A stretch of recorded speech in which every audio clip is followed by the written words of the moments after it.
This video is sponsored by Ground News.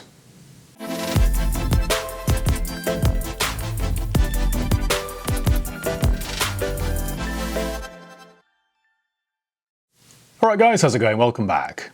Well, today we're diving into the dramatic downfall of Cazoo, once a rising star in the online used car marketplace. So buckle up as we explore what led to their demise.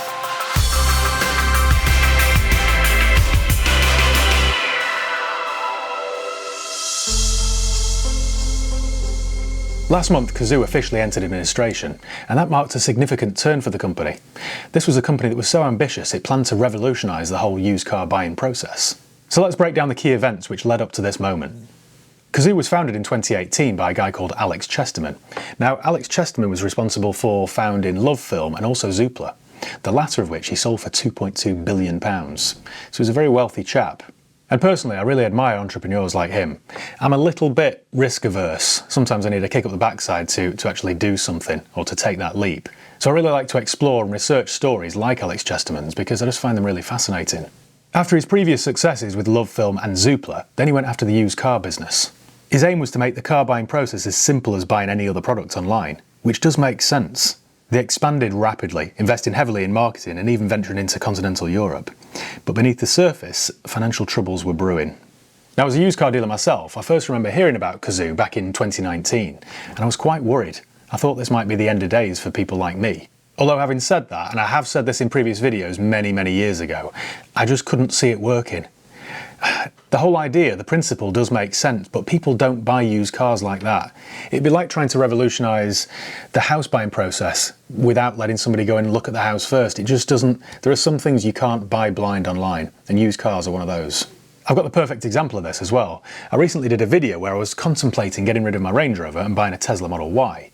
So I went onto the Tesla website and, configured it and thought, right, I'll just buy it. And then I thought, no, I better go and drive it and make sure I'm happy. Sure enough, I did that, and I wasn't happy at all. So you do need to test drive cars. You need to go and look at them and make sure it's what you want to live with. And that, in my opinion, is why these online car buying sites ultimately, struggle and then fail. Anyway, back to Cazoo. So they were expanding rapidly. Now, as a used car dealer myself, I can tell you that growing too quickly is a bit of a double-edged sword. Yes, you want the growth, you want to control more of the market, but before you know it, the costs just spiral out of control, and there's no way you can pull that back. Cazoo's heavy spending on marketing and sponsorships probably look great on the surface, but it's a risky move if the revenue just doesn't catch up fast enough. And Cazoo's rapid expansion came with significant costs. The company spent heavily on marketing campaigns, including some high-profile sports sponsorships. This aggressive growth strategy aimed to quickly capture the market share, but led to escalating expenses. In the early days, Cazoo's business model did seem promising. Customers could buy, finance or lease a car completely online, all from the comfort of their own home, and then within a few days the car would be delivered to the door. Now that in theory is perfect. It's the most convenient way of buying a used car. It couldn't be simpler. And that convenience element did attract a lot of attention. And something else that's worth pointing out, they came just at the right time. Now, do you remember what happened in early 2020? The world went into lockdown. Nobody could go out and buy a used car even if they wanted to. So these kinds of online companies flourished. With social distancing and masks and all that sort of stuff, people could just order a car, get it delivered, and then they'd just hand the keys over. No contact whatsoever. It was almost like a perfect storm. It was right place, right time for Cazoo back then. It just made sense. And for those 2 years, they flourished. However, the used car market is notoriously tough. I know this as well as anybody. Unlike other online retail sectors, selling cars involves complex logistics, significant overhead costs, and the need for substantial capital to maintain inventory. Cazoo's high operating costs quickly became a big burden. Let's not forget as well, during COVID, prices were inflated. It was a really crazy time. We were paying fortunes for cars. I personally didn't quite realise they were selling for a premium, so we had a busy run where we were out delivering cars all the time, and then we just couldn't replace them. And when we did in many cases, we were paying retail prices for these cars and then putting a thin margin across them. It was a really strange time. Something else to point out is that running a used car business isn't just about buying a car and then selling a car. There's a lot more to it than that. You've got logistics, inventory management, customer service. They're all critical. Cazoo's model of delivering cars directly to customers sounds convenient, but managing the logistics and maintaining the quality adds a lot of costs. Traditional dealerships like mine still have their advantages. So for example, I've got a high street presence, so I get passing trade. People can come in for test drives and physically look and touch a car before agreeing to buy it. People still like this. It's still a very important factor. I still truly believe that most people want to go and sit in a car and make sure it feels right before agreeing to buy it. Also, let me let you into a bit of a secret. There's something called a long-distance selling law, which is linked to the Consumer Rights Act. So if you buy a car sight unseen and get it delivered to your door, you as the consumer have 14 days to reject that vehicle for no reason. It doesn't have to break, there can be no faults with it whatsoever, you could just change your mind. And you are well within your rights to kick that car back to the dealer. This is why, well, I learned this the hard way, to be honest, during COVID, so I don't do that anymore.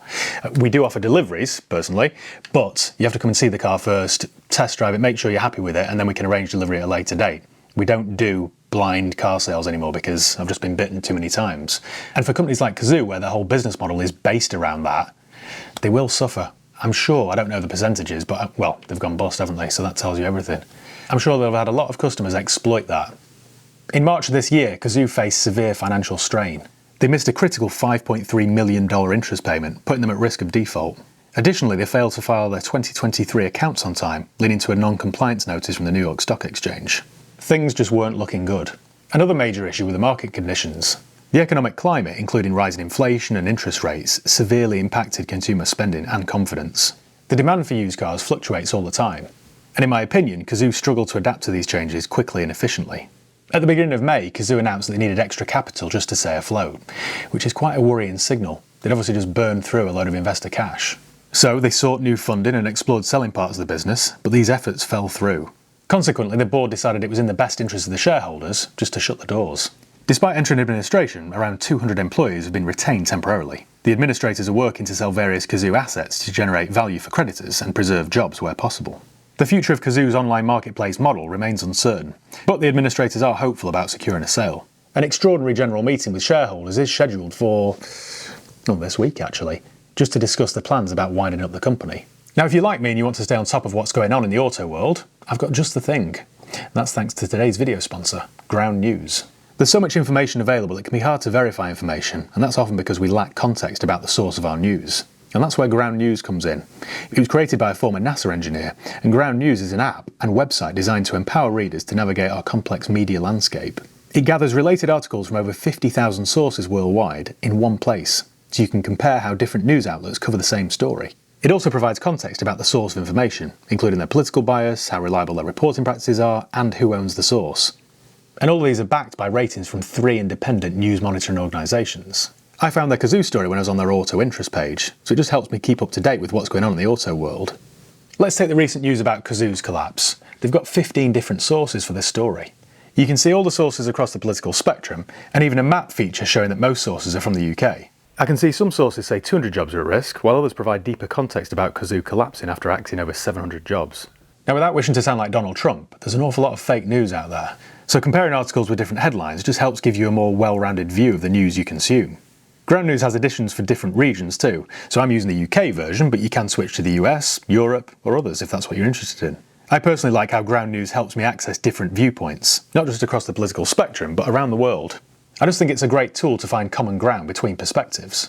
If you'd like to try it for yourself, all you need to do is go to ground.news/autos or scan my QR code and give it a try. If you subscribe through my link, you'll get 40% off the Vantage plan, which is what I use to get unlimited access to all features. I think Ground News is doing very important work, so I hope you try them out. And thanks for sponsoring today's video. Right, back to Cazoo then. Let's delve deeper into some of the specific challenges Cazoo faced. One of the key issues was their pricing strategy. Now, they purposely aimed to be slightly cheaper than everyone else, and I don't think that's the way forward. I know this firsthand. The actual profit margin on the car is quite small, so by squeezing it, you're just getting nothing out of it. You see, in the used car business, there are 2 opportunities to make profit from a car. One is what's known as the chassis profit. So basically, if you buy a car for £5,000 and sell it for £6,000, you've had £1,000 gross profit on the chassis of that car. That's it. If you don't upsell any warranties or anything else, you just get £1,000 out of the car. End of story. But then your second opportunity, your second bite of the cherry, is to then upsell products. So paint protection, warranties, all that sort of stuff. That then is where you make some proper money.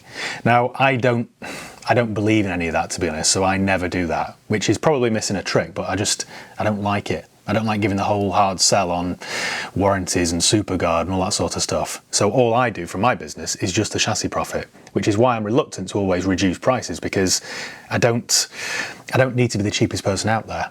And that, I think, ultimately is another reason why Cazoo failed. Another area where you can become unstuck in the used car business is the vehicle preparation. Now, you'll have heard me say frequently in these videos that I've massively overspent, and that is part of the risk. So you buy a car that you might think's alright, then you take it down to your mechanics or body shop or whatever for the work to get it on sale, and then you end up massively overspending.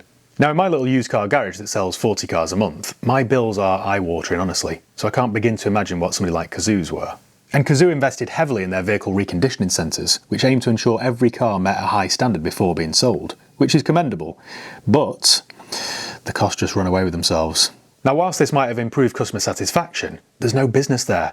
You can't price your cars cheaply and then spend massively on them. There's nothing there. Do you know what I mean? Another factor was Cazoo's decision to expand into continental Europe. Now, having lived in Spain for nearly 10 years, I know that the used car market in continental Europe is nothing like the UK's. This move was ambitious, but it came at a time when the European market was experiencing its own economic difficulties. The costs associated with setting up operations in new countries and navigating new regulatory environments further strained Cazoo's finances. So let's talk about the customer experience then. Many customers appreciated the ease of buying a car online, but others missed the traditional test drive experience. Buying a new used car is a big deal for a lot of people. They want to go down there and have a cup of tea and a chat with the salesman and test the car and make sure the suitcases fit in the back and make sure it fits in the driveway and all that sort of stuff. You can't do that from your rocking chair at home. Now, this presented a challenge for Cazoo as they had to balance the online model with the expectations of customers used to a more hands-on approach. In my experience, customers really value the ability to see and test drive a car before making a purchase. So whilst it might have been the perfect thing during lockdown, thankfully we're not in lockdown anymore. So there's just no business there really. I can't see how it would ever work. And I'm really not one of those people to sit back and say, I told you so. But I distinctly remember doing a video 3 or 4 years ago where I predicted this happening. You see, Cazoo's model requires an awful lot of trust from customers. And why should the customer have trust in a company like that that's so new, with an unproven track record? Additionally, Cazoo's customer service and after-sales support were critical. Again, I've dealt with this many times firsthand, but handling returns and complaints in the used car business is different from many other retail sectors. It's a really fine line to tread between ensuring your company's profitable, but also keeping your customers happy. It's really difficult. It's something that I still struggle with today. So I can fully see why somebody like Cazoo quickly became unstuck. Now let's consider the broader economic factors. You had rising interest rates, rising inflation. This all knocked customer confidence. I'm not the Chancellor, but I know that any time this happens with rising interest rates and rising inflation, there's always a decline in big ticket items. So the housing market always sort of softens. It's the same with used cars. This macroeconomic shift hit Cazoo hard because they were heavily reliant on strong customer spending. And again, during COVID and shortly after, we were in strange times. People had a lot more disposable income because they couldn't go on holiday, so they were upgrading the cars instead. Those days are gone though. Another issue was the competitive landscape. Other online car retailers and traditional dealerships also ramped up their digital offerings. And it's far easier for a big chain of established dealerships to suddenly switch to selling things online or making it more convenient than it is for a new company starting out and just going for this business model entirely. The increased competition made it harder for Cazoo to maintain its market share and grow its customer base as projected.